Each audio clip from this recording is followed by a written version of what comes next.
Во Софија средба на македонската и бугарската председателка ќе донеселе последниот состанок по местување на позициите на двете држави.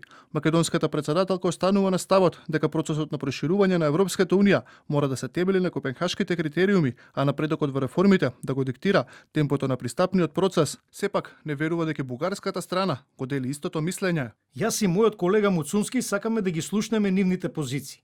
Да, еве јас за почеток, за да им дадам шанса на преговорите, на разговорите и на диалогот, за да останам на монолог, само ќе кажам дека едно на обајцата ни стана јасно.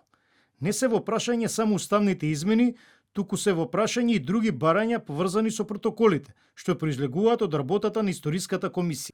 И бугарската председателка Илијана Јотова е на став дека сите држави од Балканот треба да се приклучат на Европската унија, но Јотова, која денеска имаше средби со представници на Албанија и Романија, сепак предупреди дека мора да се исполнат сите критериуми кои се неопходни за влез во унијата. Българија и Румънија доказваат че когато Ставот на Бугарија од секогаш бил дека земјите од Западен Балкан треба да бидат дел од европското семејство, но со исполнети критериуми, постигнати резултати, одговорност и почитување на вредностите на Европската унија, од кои основна е заштитата на човековите права. Европската унија не е само заеднички пазар, туку и заеднички вредности. Во Бугарија и шефот на дипломатијата Тимчо Муцунски, кој учествуваше на состанокот на министрите за надворешни работи, смета дека земјава е заложник поради погрешни политики, од кои сите губат. На бугарските представници им порача дека најлесниот начин да се оди напред и да се решат билатералните прашања е Софија да дозволи започнување на преговорите. Ние сме заложник на една некоректна и непринципиелна блокада на нашиот европски пат. И тоа е она што сакаме да им го објасниме на нашите колеги во Бугарија.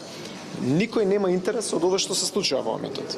Губат двете држави економски, губат двете држави политички, губат и граѓаните, народите на двете држави. Процесот за соработка на Југоисточна Европа е најстара и најзначајна политичка иницијатива и највисок политички форум за регионална соработка во Југоисточна Европа.